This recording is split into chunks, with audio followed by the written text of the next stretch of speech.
Hello guys, welcome to another episode of Mind and Soul Talks with Motun, and I'm your host. My name is Mo, my name is Motun, my name is Daring, my name is Moturayo. Ooh! Okay, so I'll start off by saying thank you to everyone who is listening. Thank you to everyone who came here as a result of a referral. Thank you to those who listened to my trailer episode. Thank you for those who have shared on their platforms, on various platforms.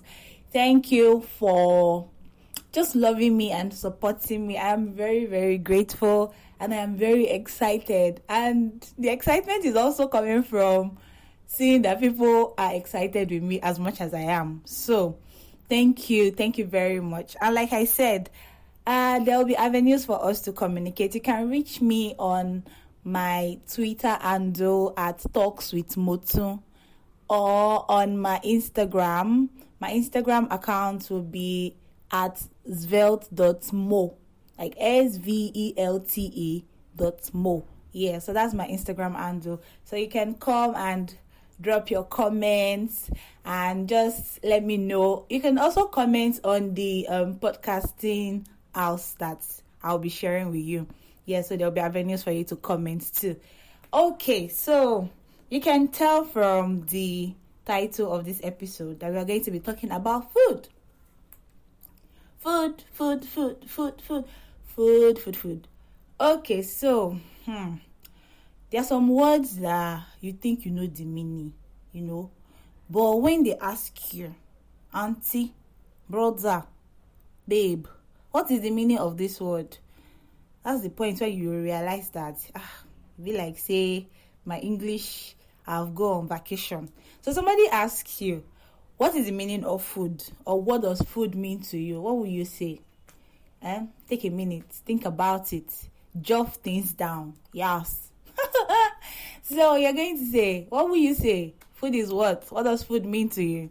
For me, if somebody asked me before I decided to do this, I probably would just say food is something you take that can give you energy. Yeah, something like that. I think that's what I would say. But before we go too far into this, let's talk about food according to Wikipedia's definition. So food is something you eat that provides you nutritional support. It provides nutritional support for an organism. Now, an organism can be human, animals, microorganisms.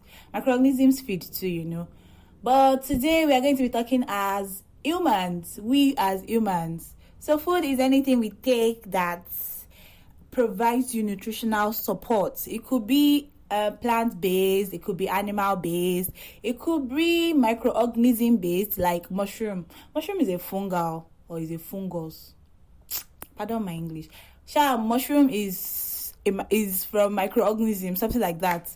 So yeah, but the most common ones we have are the animal-based and plant-based. And when you are eating, whatever you are eating, it can be whether it is solid form or liquid form, or know that food must give you essential nutrients. These essential nutrients now, they are carbohydrates, fats, proteins, vitamins, or minerals in whatever form, solid form, liquid form.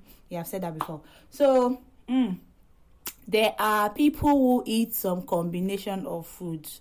I did a poll and I asked people to state what food combination is the worst that they have eaten, or that they will never eat again, or that they cannot try. Your girl here, she eats. Me, I like to eat. I'll call myself a foodie, but not too much of a foodie. And I like to try new things, but not overly new things. I don't have strength for that.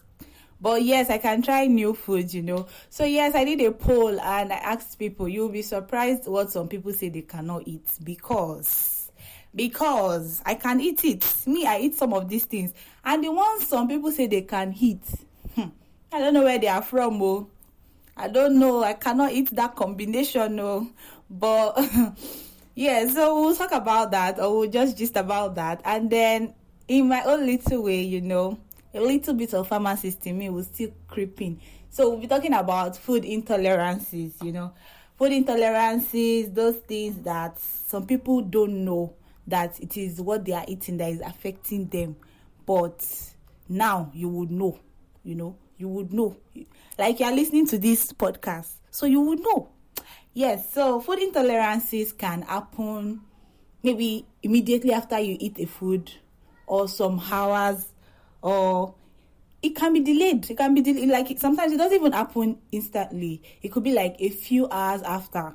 That's when you know. And sometimes it can last up to 2 days.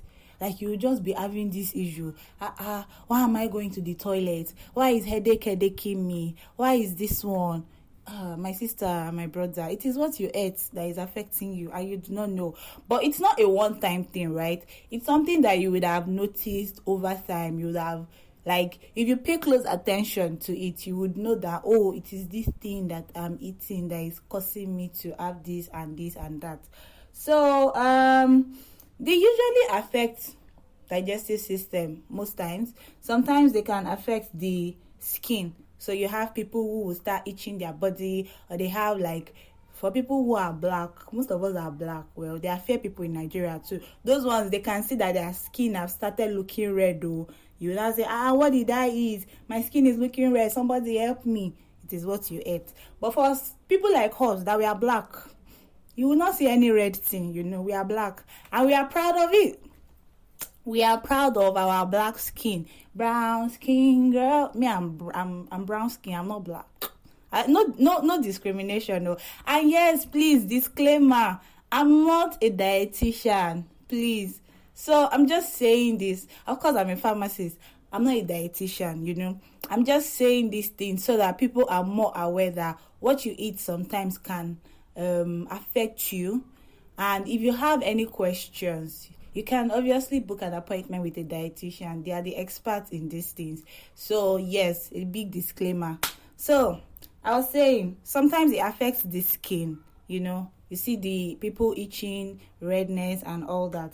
So I'll talk about 3 of food intolerances that are like one of the most common ones, and then we'll hop right into our combinations. Some things people eat, some things people cannot eat. Yes. The first one will be dairy intolerances. If you are intolerant to dairy products, that's because there is a lack of an enzyme.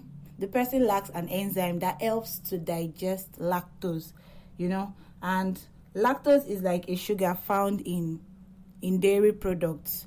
So if you consume foods like milk, like ice cream, and all these dairy products, basically, you will see that maybe you have in like diarrhea. People start complaining of bloating. They rush to the toilet, their stomach is doing them somehow, and things like that. So it's for dairy intolerances, it usually involves the digestive system. Those are like the major symptoms you receive for somebody who is intolerant to dairy products, and most times milk. But some people, you are listening. I know you are listening. You told me, you have dairy intolerances, and you have coconut heads. Me, I have coconut head. I don't used to hear what. I know the hear what. I know they hear what. You will continue taking it. Please, babe, you are listening. I know you are listening. You told me yourself. So, if you know you are intolerant, I know ice cream is like one of the best things to happen, personally, to happen to humankind.